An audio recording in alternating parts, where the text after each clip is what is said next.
আসসালামু আলাইকুম। সপ্তম শ্রেণীর গণিত টিউটোরিয়ালে আরিফ ম্যাথের পক্ষ থেকে সবাইকে আবার স্বাগতম। আজকে আমরা 11তম অধ্যায়ের বীজগাণিতিক রাশির ভগ্নাংশ গল্পের 219 পৃষ্ঠার একক কাজটি সমাধান করব। একক কাজ, এই একক কাজটা একটু মনোযোগ দিয়ে বুঝতে হবে।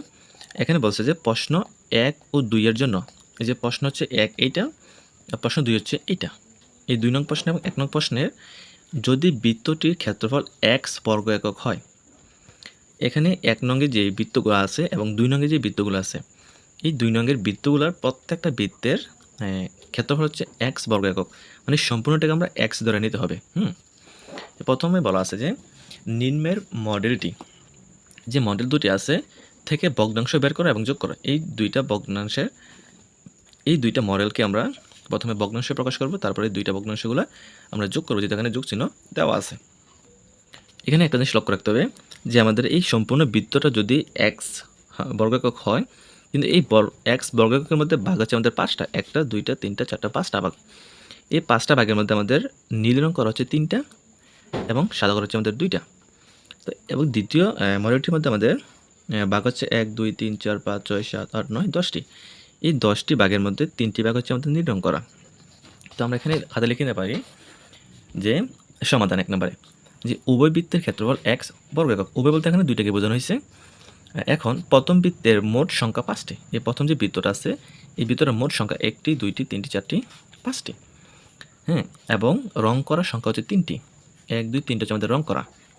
এবং বৃত্তের রং করা অংশ, এই সম্পূর্ণ বৃত্তটা রং করা অংশ হচ্ছে আমাদের 5টা ভাগের মধ্যে 3টা ভাগ, x এর 5 ভাগের 3। এই x হচ্ছে আমাদের সম্পূর্ণটির ক্ষেত্রফল, আর এই x এর 5 ভাগের 3 হচ্ছে কি আমাদের সম্পূর্ণ ছিল 5টা, এই 5টা ভাগের মধ্যে 3টা ভাগ রং করা।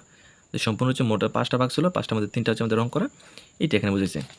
আর এর কাছে হচ্ছে আমাদের গুণ, এই এর সাথে আমরা গুণ হলে এই x এবং 3 গুণ হয় 3x 5 এর 5। আবার দ্বিতীয় বৃত্তের মোট সংখ্যা হচ্ছে আমাদের 10টি, আর রং করা হচ্ছে আমাদের 3টি।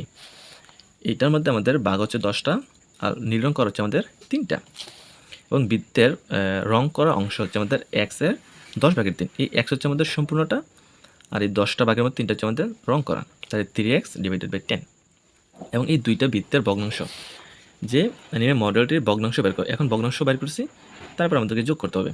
তাহলে প্রথম মডেলটির ভগ্নাংশ পেয়েছি আমরা 3x ডিভাইডেড 5, আর দ্বিতীয় হচ্ছে আমাদের 3x ডিভাইডেড বাই 10। এখানে আমাদের এখন দুটি বৃত্তের মোট রং করা অংশ, যে প্রথম বৃত্তটি হচ্ছে দ্বিতীয় বৃত্তটি, এই দুইটা যদি আমরা লসাগু করি, এটা আমরা দুই পদ্ধতি করতে পারতাম যে এখানে 5 এখানে 10, তাহলে এই দুইটাকে যদি সমহরে প্রকাশ করতাম, সমহরে যদি আমরা প্রকাশ করতাম, এখানে 2 গুণ করা হতো, যে 5 দোকানে 10, এখানে 3 দোকানে 6। তো আমরা সমহরে প্রকাশ না করে সরাসরি এই দুইটা লসাগু করে ফেললাম। 5 এবং 10 এর লসাগু হচ্ছে 5 দ্বারা ভাগ হচ্ছে আমাদের 5 একে 5, আর 5 দ্বারা 10 ভাগ হচ্ছে আমাদের 2। তাহলে এই 5 এর সাথে আমরা 1 গুণ করবো এবং 2 গুণ করবো, তাহলে 5 একে 5, 5 দোকানে 10, তাহলে লসাগু হচ্ছে আমাদের এখানে 10। এই 5 দ্বারা আমরা এই 10কে ভাগ করব। এই 5 দ্বারা 10কে ভাগ করলে হচ্ছে আমরা 2।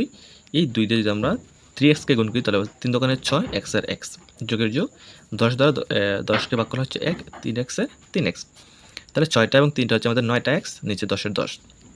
তাহলে আমাদের যে মডেল দুইটি আছে, এই মডেল দুটির যোগফল হচ্ছে আমাদের 9x ডিভাইডেড বাই 10। তারপর বলা আছে যে প্রথম বৃত্ত থেকে দ্বিতীয় বৃত্ত বিয়োগ করো। এখানে দুইটা বৃত্ত দেওয়া আছে, এই দুইটা বৃত্ত হচ্ছে, এটা হচ্ছে প্রথম বৃত্ত, আর তারপরে এটা হচ্ছে আমাদের দ্বিতীয় বৃত্ত। এই প্রথম বৃত্তর আমরা ভগ্নাংশ বাইর করব, দ্বিতীয় বৃত্তর ভগ্নাংশ বাইর করব। ভগ্নাংশ বাইর করার পরে দুইটা আমরা বিয়োগ করব। 1 নম্বর করছিলাম যোগ, 2 নম্বর করবো আমরা বিয়োগ। আমরা এখানে বৃত্তগুলো এঁকে নিলাম যে উভয় বৃত্তের ক্ষেত্র হচ্ছে আমাদের x বর্গ একক, আর প্রথম বৃত্তের মোট সংখ্যা হচ্ছে 8টি। এই প্রথম বৃত্তে 8টি আছে এবং রং করা হচ্ছে আমাদের 3টি। তো এখানে বৃত্তের রং করা অংশ হচ্ছে আমাদের x এর 8 ভাগের 3, কারণ এই 8টা হচ্ছে আমাদের মোট ভাগ, আর 3টা হচ্ছে আমাদের রং করা ভাগ, আর x হচ্ছে আমাদের সম্পূর্ণটি, তাহলে 3x ডিভাইডেড বাই 8। দ্বিতীয়টির মধ্যে হচ্ছে আমাদের একইভাবে 8টি ভাগ এবং রং করা হচ্ছে 2টি। তো এখানে ছিল 3টি, এখানে হচ্ছে আমাদের 2টি রং করা, আর বৃত্তের রং করা অংশ হচ্ছে আমাদের x এর 8 ভাগের 2, তাহলে 2x এর 2x, 8 এর 8। প্রথমটার মতো এটা। এখন প্রথম বৃত্তের ভগ্নাংশ থেকে দ্বিতীয় বৃত্তের ভগ্নাংশ আমরা বিয়োগ করব। তাহলে প্রথমটার ভগ্নাংশ পেয়েছিলাম আমরা 3x ডিভাইডেড বাই 8, আর মাইনাস, আর দ্বিতীয়টা পাইছিলাম আমরা 2x ডিভাইডেড বাই 8। এখানে দুইটার হর একই রকম হওয়ার কারণে যেগুলো আমরা একটা লিখে ফেললাম, আর উপরে যা আছে তাই লিখে ফেললাম, মাইনাস হওয়ার কারণে এখানে মাইনাস। তো 3টা x থেকে 2টা x বিয়োগ করে দিলে আমাদের থাকছে একটা x, 8 এর 8। তাহলে প্রথম বৃত্ত থেকে দ্বিতীয় বৃত্ত বিয়োগ করলে আমরা পাচ্ছি x ডিভাইডেড বাই 8। আর 3 নম্বরে বলছে যে x দৈর্ঘ্যের একটি বেতের একটা বেত, সেটা সম্পূর্ণটা দৈর্ঘ্য হচ্ছে x মিটার, x একক। আর এটার মধ্যে 3 ভাগের 1 অংশ লাল কষ্টেপ দ্বারা মোড়ানো আর 4 ভাগের 1 অংশ কালো কষ্টেপ দ্বারা মোড়ানো এবং অবশিষ্ট অংশ সাদা কষ্টেপ দ্বারা মোড়ানো হলো। সাদা কষ্টেপ দ্বারা মোড়ানো বেতের পরিমাণ কত? তো এটাকে আমরা একটা বেত ধরে নেই, তাহলে এই বেতটার সম্পূর্ণ হচ্ছে আমাদের x। এই x এর মধ্যে আনুমানিক আমরা ধরে নিলাম যে এতটুকু হচ্ছে আমাদের 3 ভাগের 1, সেটা আমাদের লাল কষ্টেপ দ্বারা মোড়ানো এতটুকু, এবং 4 ভাগের 1 অংশ হচ্ছে আমাদের কালো কষ্টেপ দ্বারা। তো এতটুকু যে আমাদের লাল কষ্টেপ হলো, এতটুকু হচ্ছে আমাদের কালো কষ্টেপ, আর এতটুকু যে আমাদের আছে সাদা কষ্টেপ দ্বারা মোড়ানো, এতটুকু আমাদেরকে বাইর করতে হবে। আর সেখানে আমরা এই প্রথম দুইটা যোগ করে নেব। তো এখানে আমরা লিখতে পারি যে লাল কষ্টেপ দ্বারা মোড়ানো বেতের পরিমাণ x এর 3 ভাগের 1, কারণ হচ্ছে এই x হচ্ছে আমাদের সম্পূর্ণ বেতটি, এর মধ্যে লাল রং করছিল 3 ভাগের 1 অংশ, এই জন্য x এর 3 ভাগের 1, তাহলে 3x এর 3 x এর x নিচে 3 3 গুণ করলে আর কি, এর হচ্ছে আমাদের গুণ, তাহলে লাল কষ্টেপ দ্বারা পেছনে পাচ্ছি x ভাগের 3, আর কালো কষ্টেপ দ্বারা মোড়ানো বেতের অংশ হচ্ছে x এর 4 ভাগের 1 অংশ, তাহলে x এর সাথে 1 গুণ করলে হচ্ছে আমাদের x কে x 4 এর 4। লাল ও কালো কষ্টেপ দ্বারা মোড়ানো বেতের পরিমাণ, এখন আমরা দুইটা পরিমাণ যোগ করে দেব, তাহলে x divided by 3 plus x divided by 4। এখন এই দুইটা আমরা লসাগু করব 3 এবং 4 এর। তো 3 এবং 4 যদি আমরা লসাগু করি, তাহলে দুইটা হচ্ছে আমাদের, একটা হচ্ছে মৌলিক সংখ্যা, একটা হচ্ছে যৌগিক সংখ্যা। তো এখানে আমি একটা কথা বলে রাখি যে ভগ্নাংশ লসাগুর ক্ষেত্রে যদি এখানে দুইটা সংখ্যা লসাগুর মধ্যে যদি একটা মৌলিক সংখ্যা হয় এবং একটা যৌগিক সংখ্যা, সেক্ষেত্রে আমরা লসাগু করার কোনো প্রয়োজন নেই, আমরা সরাসরি গুণ করে ফেলবো। তো এখানে এটা হচ্ছে মৌলিক, এটা হচ্ছে যৌগিক, তো এখানে আমরা এখানে সরাসরি গুণ করে ফেলবো যে 3 4 12, তাহলে 12 হচ্ছে আমাদের লসাগু, 12 লসাগু। এই 3 দ্বারা 12কে ভাগ করলে পাচ্ছি আমরা 4, 4 দ্বারা x গুণ পাচ্ছি 4x, যোগের যোগ 4 দ্বারা 12কে ভাগ করলে পাচ্ছি আমরা 3, 3 দ্বারা x গুণ পাচ্ছি 3x, তাহলে 4x এর আগে 3x হচ্ছে আমাদের 7x, আর নিচে আমাদের 12। এই 12 ভাগের 7x হচ্ছে আমাদের লাল এবং কালো দ্বারা পেঁচানো, আর বাকি অংশটুকু হচ্ছে আমাদের সাদা কষ্টেপ।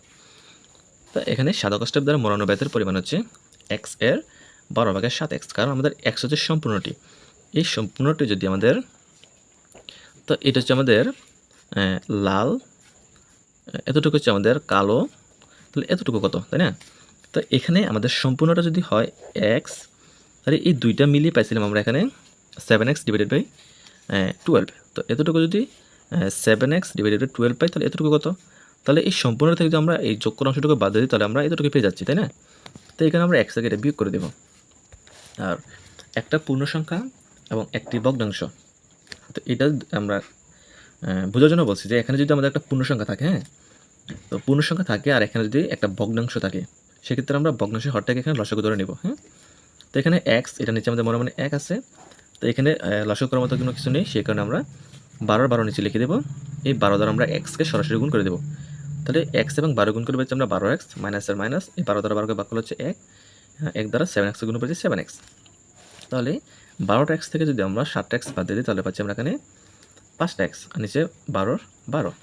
তাহলে আমাদের সাদা কষ্টেপ দ্বারা মোড়ানো বেতের অংশ হচ্ছে 5x ডিভাইডেড বাই 12। লাস্টে যেটা বলছে 4 নম্বরে, হ্যানা 7ম শ্রেণীর শিক্ষার্থী, সে তার বাড়ির উঠানে 3 ভাগের 1 অংশ সবজি চাষ, 4 ভাগের 1 অংশ ফুলের বাগান, ফলে উঠানের কত অংশ খালি রইল বীজগণিত পদ্ধতিতে বের করতে বলছে। তো এখানে আমরা ধরে নিলাম যে এটা হচ্ছে তার একটা বাগান, হ্যাঁ, এই বাগানটার মধ্যে সে 3 ভাগের 1 অংশ হচ্ছে এতটুকু সে কী চাষ করলো, সবজি চাষ, এটা আমাদের সবজি চাষ করলো, আর 4 ভাগের অংশ ফুল বাগান, তো এতটুকু সে ফুল বাগান করলো, এটা এই যে ফুলের বাগান, তো এতটুকু আমাদেরকে বাইর করতে বলছে। এখন আমাদের 3 নম্বরে বলছে সম্পূর্ণ আমাদের x, কিন্তু এখানে বলে নাই যে সম্পূর্ণটি কত ধরতে হবে। তো এই সম্পূর্ণ বাগানটিকে যদি আমরা 1 ধরে নিই, হ্যাঁ 1 ধরে নেব, আর এই দুইটা আমাদেরকে একটা হচ্ছে আমাদের সবজি, একটা হচ্ছে ফুল, তাহলে এতটুকু আমাদের খালি অংশটুকু বাইর করতে বলছে। তো দেওয়া আছে সবজি চাষ করে 3 ভাগের 1 অংশ, ফুল চাষ করে 4 ভাগের 1 অংশ, হ্যাঁ মোট চাষ করে, এটা সে এই দুইটা মিলে কতটুকু চাষ করে সেটা আমরা বাইর করবো। তো সে মোট চাষ করে 3 ভাগের 1 যোগ 4 ভাগের 1, কারণ এটা আমরা যোগ করে দেবো মোটটা বাইর করার জন্য। তাহলে এখানে এবং 3 এবং 4 যদি আমরা লসাগু করতে পারছি না 12, কারণ এটা হচ্ছে একটা মৌলিক সংখ্যা, এটা হচ্ছে একটা যৌগিক সংখ্যা, সেক্ষেত্রে আমরা সরাসরি গুণ করে দেবো, 12 পাচ্ছি। এই 3 দ্বারা 12 ভাগ করলাম যে 4, 4 দ্বারা 1 গুণ হচ্ছে 4, 4কে 4, যোগের যোগ 4 দ্বারা 12কে ভাগ করলে হচ্ছে 3, 3 দ্বারা 1 গুণ করলে হচ্ছে 3 কে 3, তাহলে 4 এবং 3 হচ্ছে 7, নিচে 12, তাহলে সে সবজি এবং ফুল চাষ করে এই 12/7 তবে খালিটুকু কত? তো এখানে আমরা ধরে নিতে পারি যে সম্পূর্ণ উঠানটি বা সম্পূর্ণ বাগানটি হচ্ছে আমাদের 1 অংশ, হ্যাঁ? সম্পূর্ণ আমরা 1 অংশ। এই 1-এর মধ্য থেকে সে এতটুকু চাষ করে এবং বাকিটা খালি। তাহলে আমরা 1 থেকে যদি এটাকে বিয়োগ করে দিই তাহলে আমরা খালিটা পেয়ে যাচ্ছি। তাহলে খালি রইল 1 থেকে আমরা এটা বিয়োগ করব যে চাষ করা অংশটুকু 12/7টা। তো এখানে যে একটু আগে যেটা বলছিলাম যে এখানে যদি পূর্ণ সংখ্যা থাকে, হ্যাঁ? তো এখানে এটার নিচে কোনো নেই, মানে এটা ভগ্নাংশ না মানে পূর্ণ সংখ্যা। তো এই জন্য আমরা নিচে দ্বিতীয় ভগ্নাংশের হরটাকে আমরা লসাগু ধরে নিলাম। আর এই 12 দ্বারা আমরা এই 1 কে গুণ করলে হচ্ছে 12 কে 12 মাইনাসে মাইনাস, 12 দ্বারা 12 কে ভাগ করলে হচ্ছে 1, 1 দ্বারা 7 কে গুণ করলে হচ্ছে 7 একে 7, 12 থেকে 7 বিয়োগ করলে হচ্ছে 5, 12 12। তাহলে 12/5 অংশ এই উঠানটির মধ্যে বা বাগানটির মধ্যে খালি রইল। এটি হচ্ছে আমাদের সমাধানটি।